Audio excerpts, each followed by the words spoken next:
On our previous episode of Onboard Lifestyle, the basic crew went through the final preparations to leave Mexico. Fuel run, shrimp run, and lining up the proper documents for Compass to travel into Central America. So he's gonna be a little sore. Yeah. With Basic ready for departure, the military sifts through our vessel with a fine-tooth comb and gives us the green light to leave. Gracias. Gracias. Let's pick up our story on our exit from Marina Chiapas en route to Nicaragua. We're in trances, going all to different places, different planets. Watch your aura pass me by, losing balance.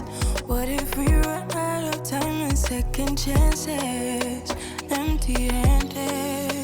You like the fast life, you like to drive and get down and dirty, act like the bad guy. You want some love, me like when you feel like calling at midnight.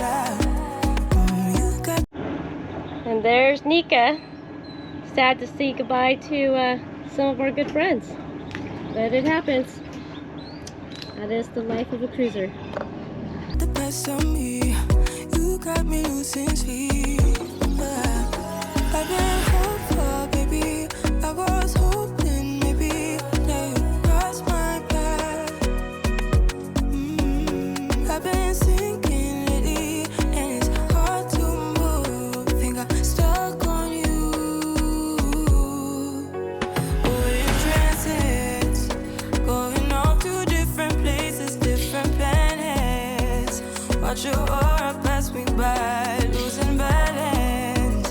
What if we run out of time and second chances? Our float plan is to leave Marina Chiapas and exit Puerto Madero as early as possible.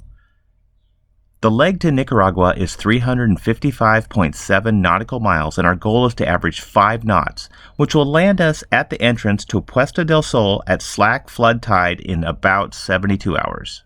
The weather will be variable, with the calm conditions on day 1, motor sailing with light and variable winds on day 2, and stiff, close-hauled winds on day 3. So the crew settles into life once again on a multi-day passage as Basic travels east-southeast, losing 2 degrees of latitude and 5 degrees of longitude on the way. What's going on? Fish on, I think. Sure feels like it. You know, I'm being easy on my elbow by using a hand line. But feels like, well, I don't feel it now. I think oh man, I think they ate the lure. Are you serious? Serious. Let me check it out. I don't see it anymore.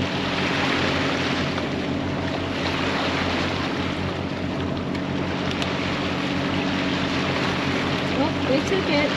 We'll see. It was gone. Are you sure? I don't see the yellow. I put a lead on it. Hang on. Definitely the fish is gone. There was yeah, it's still there. I better check it, see if the hook's still there. I'm trying to catch you a Guatemalan tuna. I'll take anything at this point. That's edible.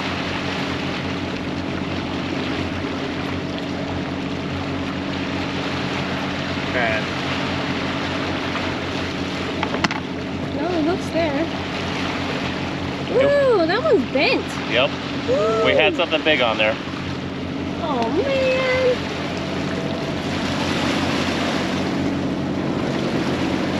Bummer. One thing about meal prepping is that it makes my life much easier. So I made a bunch of pasta and some spaghetti sauce, and I also made an Asian dish. So I pre-made some rice, and I did a braised pork belly, Vietnamese braised pork. So everybody has choices. Plus there's also fruits and vegetables and everything else. This is just nice because I don't have to think about it, and that gives me more opportunity to do whatever that is needed on hand. We've had a couple of hiccups already, and I don't expect it to go away. So just do a little mixture, and this will be 2 servings. The crew likes a lot of cheese, so we'll give them cheese. Teal is taking a quick nap. He is going to go over the systems before the sun sets. Emma's going to take first shift, so it's nice for them to be able to have dinner ready. Love having a solar oven, let me tell you. It is so convenient, so easy, and who doesn't love free energy?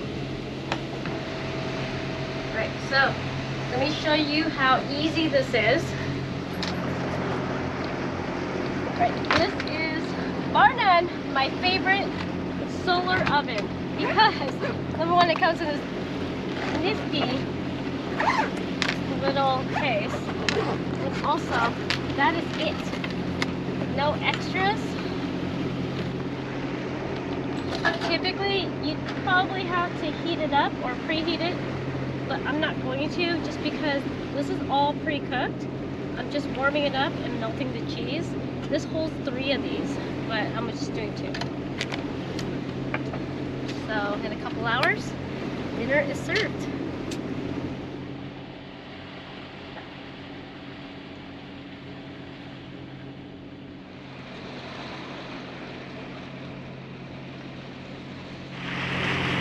Well, it's dinner time. It's Lynn's shift to take a nap before we get into our night routine.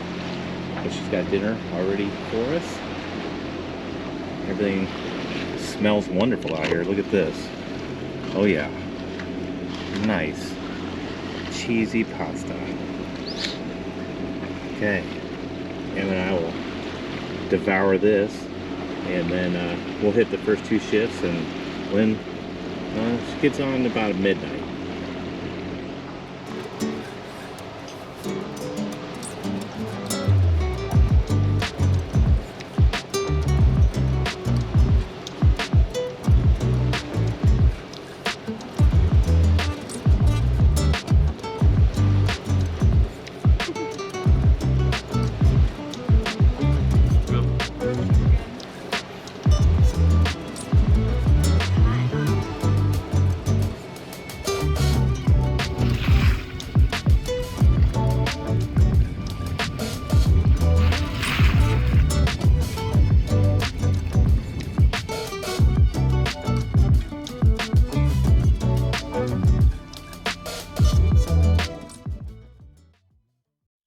Day 1 went as expected. Winds were stagnant and the sea state was flat.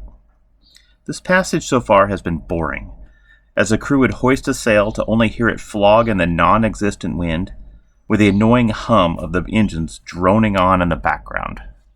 The reality of this stretch of water is that we have a short window to reach our destination before the weather clocks around and hits basic on the nose, and is expected to build over the next several days, so maintaining our 5-knot pace is important.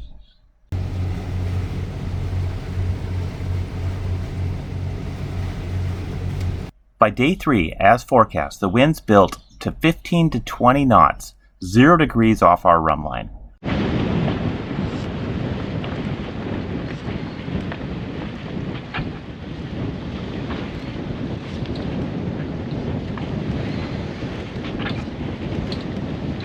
We sailed most of the day, trying our best to hold course while keeping the sails full. Fall off a little bit, we're losing our wind.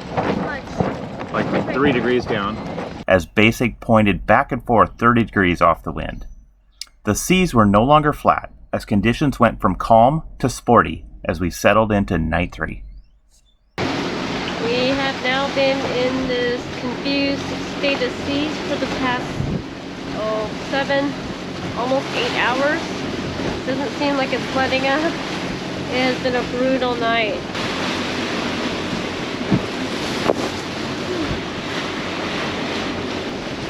It was too windy, so we had to drop the sails because we were going in the wrong direction. So we kick on the engine. Our starboard engine popped up, no problem. And it looks like we have something in the tanks on our port engine. We've had to bleed it, I think, 4 times now.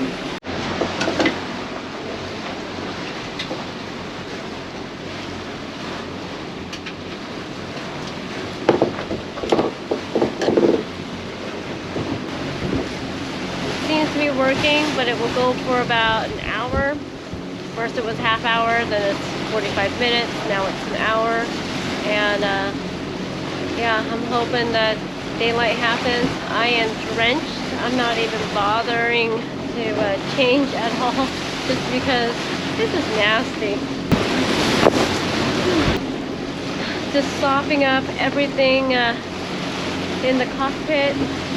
For sure, this next stop I'm gonna be sewing something, so then we have some sort of a protection, some Dodger type thing.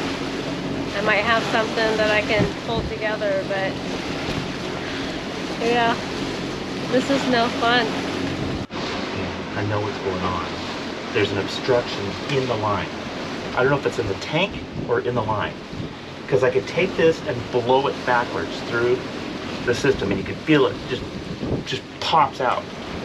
The engine will run, and as soon as the engine dies and stalls, I come back here, this bolt is squished flat, the obstruction's back. So there's something in the tank. It's got to be in the tank or in the line. So, I mean, we just keep bleeding this the same way we do, clear the line. Eventually, we'll be in port and we'll address this. But for now, we just limp. We are, I'd have to say, about 28 miles from Nicaragua, and she's giving us quite welcoming. Not enjoying this at all.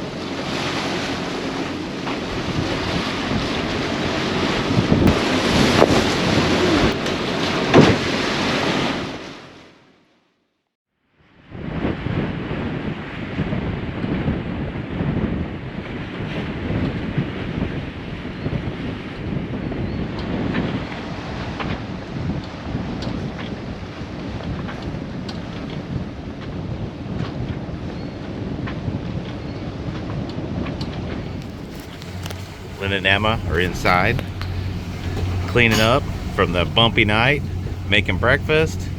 We're on our final approach here. We have 3.5 miles to our first waypoint here, and then we've marked out virtual buoys getting in there, and we'll see how that works. Looks pretty straightforward. Still pretty blustery out here, but we're getting there. I did an 8-hour shift last night while Teal was trying to, I don't know, troubleshoot and bleed the port engine tank. And why does everything happen in the middle of the night? Everything, basically shit hits the fan. I'm gonna say it, okay? It totally hit. And yeah, you can't see anything, can't tell. We need wind instruments installed ASAP, because I could not see where the wind was coming from. It felt like every time I turned each way, it was blowing right in your face. The seas was hitting us from port, quarter, I mean, just everywhere. It hit us from every which way, But and did not let up at all. Yeah, it wasn't too fun, was it? No. But you know what? Look at us.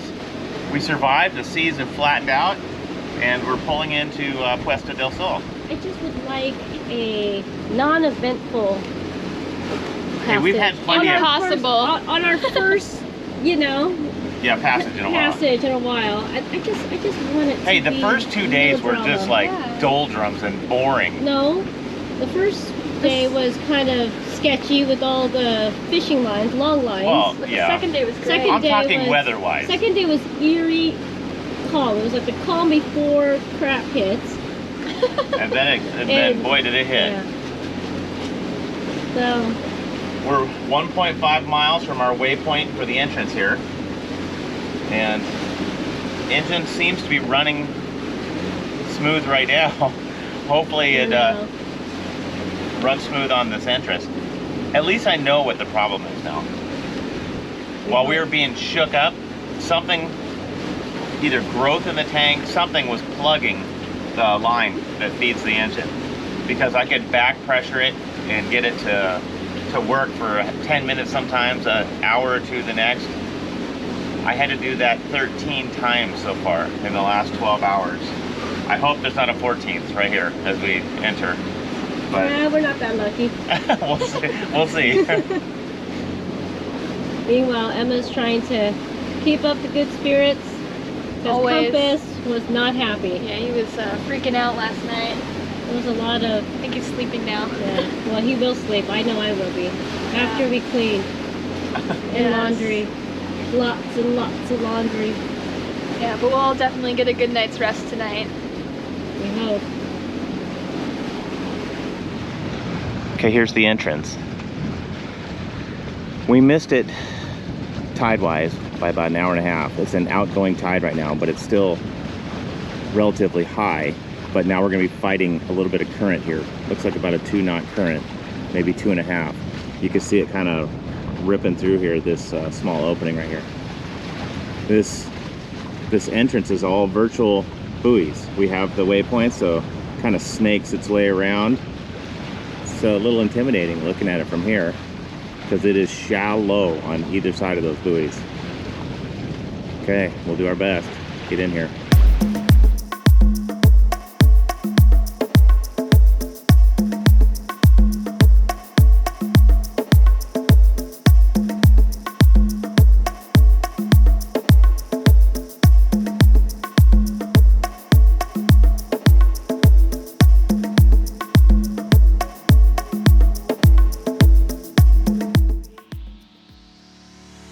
Thanks for watching this week's episode of Onboard Lifestyle. A huge thanks goes out to our wonderful patrons whose generous support fuels our videos. Join our crew if you can. In just 3 days, Basic left Mexico, sailed by Guatemala, El Salvador, and Honduras before landing in Nicaragua. Come back next time as we have issues to overcome as we settle into a new country. See you then!